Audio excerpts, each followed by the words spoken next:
Assalamualaikum anak-anak ibu. Selamat pagi nak. Apa kabar? Ya, ibu harap kalian semua dalam keadaan baik-baik saja ya. Amin amin ya rabbal alamin. Baik anak-anak, seperti biasa sebelum kita memulai pembelajaran, mari kita mulai dengan nada bil basmalah. Bismillahirrahmanirrahim. Raditu billahi robba wa bil islami dina wa bi muhammadin nabiyya wa rasula. Rabbi jidni ilman warzukni fahman. Amin ya robbal alamin. Amin amin ya robbal alamin. Baik anak-anak, ibu akan memberikan materi hari ini tentang pembelajaran kelimanya ya. Disimak videonya, diperhatikan ya. Biakan dengan spora. Perkembangbiakan tumbuhan juga dapat dilakukan dengan spora. Nah, apa itu spora adik-adik? Perhatikan gambar berikut ini. Pernahkah kalian menemukan bintik-bintik kuning atau merah pada daun di tumbuhan sekitar kita? Nah, inilah yang disebut dengan spora. Nah, spora ini akan kita cari tahu apa artinya dari percakapan yang dilakukan Lani dengan temannya. Yuk kita baca percakapannya bersama-sama antara Lani dan temannya. Edo bertanya, "Hai Lani, kamu sedang apa?" Lalu si Lani menjawab, "Hai Edo, aku sedang membantu ayah menyiram tanaman." "Banyak sekali jenis tanaman di sini. Pantas saja udaranya terasa sejuk," kata Edo. "Iya, aku dan ayah senang berkebun," itu jawab si Lani. "Itu tanaman apa, Lani?" tanya Edo. "Oh, itu namanya paku-pakuan. Sebenarnya aku tidak menanamnya. Ia tumbuh sendiri." "Bolehkah aku minta bijinya? Aku ingin mencoba menanamnya di pekarangan rumahku," tanya si Edo. "Silahkan, tetapi tanaman itu tidak punya biji. Tumbuhan itu menggunakan spora untuk berkembang biak," jelas Lani. "Spora?" tanya Edo heran. "Coba kamu perhatikan bagian belakang daunnya," kata si Lani. "Wah, ada banyak bintik-bintik hitam," setelah Edo melihat di belakang daunnya. "Nah, itu adalah kumpulan spora. Bentuk spora seperti biji, tetapi sangat halus. Jadi dapat diterbangkan angin dengan mudah. Angin menerbangkan spora itu sampai ke sini, lalu ia tumbuh di sini," jelas si Lani. "Wah, kamu hebat Lani. Kamu tahu banyak hal tentang tumbuhan," puji Edo. "Terima kasih. Itu karena aku mencintai tumbuhan. Jika mencintai sesuatu, kamu tentu ingin tahu banyak tentang hal itu kan?" "Iya, kamu benar Lani," itu kata si Edo. Nah, dalam bacaan tadi kita jadi tahu bahwa tumbuhan ada yang berkembang biak dengan spora. Nah, spora ini tidak perlu kita tanam adik-adik. Jadi tumbuhan spora itu, tumbuhan yang berkembang biak dengan spora, itu akan menghasilkan bintik-bintik hitam. Itulah yang disebut spora. Nah, bintik-bintik hitam itu adalah biji sebenarnya, tapi sangat halus. Dari situ akan tertiup angin sporanya. Nah, ketika tertiup angin, maka spora itu akan jatuh dimanapun tempatnya. Jika jatuh di tanah yang subur, dia akan tumbuh menjadi tumbuhan. Tumbuhan yang bisa berkembang biak dengan spora adalah, nah ini adalah contoh tumbuhan yang bisa berkembang biak dengan spora, yaitu tumbuhan paku, jamur, dan lumutnya ini bertumbuh dengan spora atau berkembang biak dengan spora. Lani penyayang tanaman. Lani tidak saja tahu banyak hal tentang tanaman, tetapi ia juga rajin memelihara tanaman. Kegiatan merawat tanaman termasuk mencintai lingkungan. Merawat dan memelihara tanaman merupakan kewajiban kita terhadap lingkungan. Melalui kegiatan menanam, kita ikut serta menambah jumlah pohon. Semakin banyak pohon ditanam, maka semakin baik udara di sekitar kita.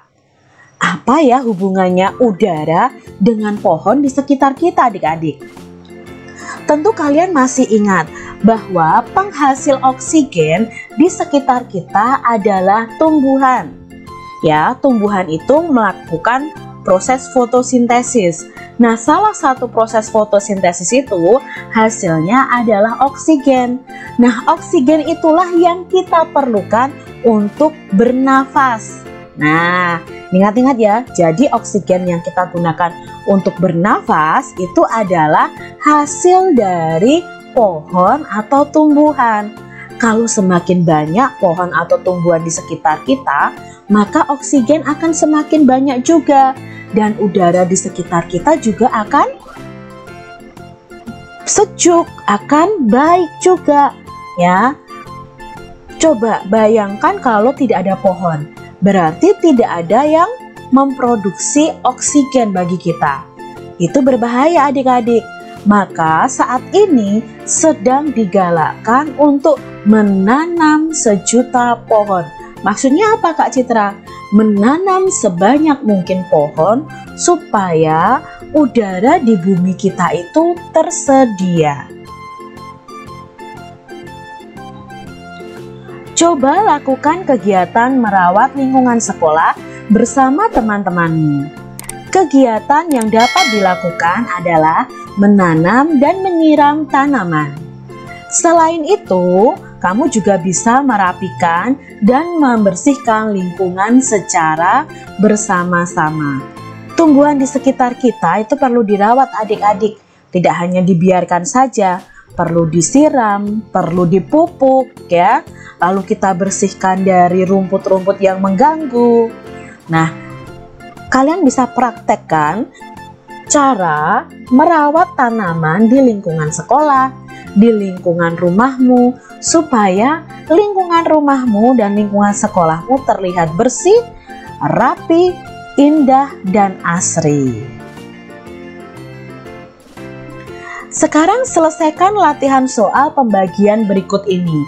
Kak Citra punya soal 364 dibagi 4. Nah, ingat ya adik-adik, kita kemarin sudah belajar tentang pembagian. Kita menggunakan pembagian cara mengerjakan pembagian ini dengan porogapit ya, Kak Citra bilangnya seperti itu. Kita tulis, kita gambar dulu seperti ini, lalu kita tulis 364 dibagi 4. Kita ambil satu angka dulu. Ingat ya, kalau ke atas berarti dibagi, kalau ke bawah berarti dikali. Kita ambil angka 3. 3 dibagi 4 itu tidak bisa adik-adik. Ya, karena di sini angkanya lebih kecil. Di sini angkanya lebih kecil, maka kita ambil 2 angka, berarti ketemu 36 dibagi 4. Nah, kita coret-coret di sini 36 dibagi 4. Untuk mencarinya sebenarnya bisa memakai pengurangan berulang sampai hasil akhirnya adalah angka 0 ya. Tapi di sini Kak Citra memakai cara yang lain, yaitu dengan mencari kebalikannya berupa perkalian. Kita bisa mengubahnya seperti ini. Titik-titik dikali 4 sama dengan 36. Nah, titik-titik ini nantilah yang merupakan hasil dari pembagian 36 dibagi 4. Nah, kita cari tahu dulu adik-adik. Pertama, biasanya Kak Citra akan mencari tahu dulu perkaliannya itu dengan angka 5. Jadi Kak Citra taruh di sini 5. 5 dikali 4 sama dengan, ya 5 dikali 4 20. Padahal yang kita cari itu 36. Maka kita cari di atas 5. di atas 5 itu adalah angka 6. 6 dikali 4, 24. Oh, ternyata belum 36, belum mendekati 36. Kita coba lagi, setelah 6 kita coba dengan angka 7. 7 dikali 4, 28. Oh, belum mendekati 36. Kita coba lagi, setelah angka 7 angka 8. 8 dikali 4 sama dengan 32. Belum mendekati Kak Citra. Kita coba lagi. 9. 9 dikali 4 adalah 36. Oh, ternyata cocok dengan di sini. Berarti 36 dibagi 4 ya, kebalikannya nih, sama dengan 9. Nah, 9-nya ini kita taruh di sini adik-adik. Kita taruh di sini. Lalu kita turun ke bawah. Nah, ketika turun ke bawah, kita kalikan 9 dikali 4. Nah, di sini sudah ada 9 dikali 4 sama dengan 36. Lalu kita kurangi bersama. 6 dikurangi 6, 0. 3 dikurangi 3, 0 juga. Lalu kita turunkan angka 4. Nah, sekarang pembagiannya 4 bukan nolnya. 4 dibagi 4. Berapa 4 dibagi 4? Ayo, dengan angka yang sama nih pembaginya. Iya, 1. Kita tulis di sini 1. Turun ke bawah lagi. 1 dikali 4 adalah 4. Dikurangi 4 dikurangi 4, 0. Nah, sudah ketemu nih karena di sini sudah tidak ada angka selanjutnya lagi, sudah hasil akhirnya 0, berarti sudah tahu nih jawabannya. Jadi 364 dibagi 4 adalah 91. Soal berikutnya, 444 dibagi 4. Nah, kita buat seperti ini dulu, lalu kita tuliskan 444 dibagi 4. Pertama yang kita bagi adalah 4 dibagi 4. Berapa 4 dibagi 4? Ayo, angka yang sama nih. Punya 4 jeruk dibagi ke 4 anak. Berarti setiap anak mendapatkan 1. Nah, kita tuliskan di sini 1. Lalu dari atas kita turun ke bawah. 1 dikali 4, 4. Ya, kita tuliskan di sini, bukan di angka satuan ya. Karena yang kita pakai tadi yang di angka depan sendiri. Lalu kita kurangi. 4 dikurangi 4, 0. Lalu kita turunkan angka 4 lagi belakangnya ini. Sekarang 4 dibagi 4. Masih sama, 4 dibagi 4, 1 lagi. Ya, 1 dikali 4. Kita tulis di bawahnya 4. 4 dikurangi 4, 0. Lalu masih ada satu angka lagi kita turunkan, yaitu angka 4. Kita naik, 4 dibagi 4 sama dengan 1 ya. Maka di sini 1 dikali 4 itu 4 sama dengan dikuranginya 0. Jadi 444 dibagi 4 sama dengan 111. Begitu adik-adik, coba lihat buku kalian masing-masing. Kalian kerjakan buku tematik kalian yang ada pembagiannya. Nah, bagaimana? Sudah disimak ya pembelajarannya? Hari ini kita tadi belajar tentang perkembangbiakan dengan spora. Baik anak-anak Ibu, nah selanjutnya Ibu akan memberikan pembelajaran seputar mozaik ya, SBDP-nya. Kita belajar tentang mozaik. Disimak videonya ya. Seni mozaik. Karya seni mozaik atau mosaik adalah gambar atau lukisan yang terbuat dari kepingan-kepingan yang ditempel pada media datar dengan menggunakan lem. Potongan-potongan kecil tersebut direkatkan menggunakan lem khusus sehingga terbentuk pola yang diinginkan. Kita lanjutkan dengan bahan yang dipakai untuk membuat karya mosaik. Kepingan-kepingan tersebut dapat berupa bahan buatan maupun bahan alami. Bahan alami yang digunakan untuk membuat antara lain bisa daun, batu, kayu, bisa juga menggunakan cangkang telur.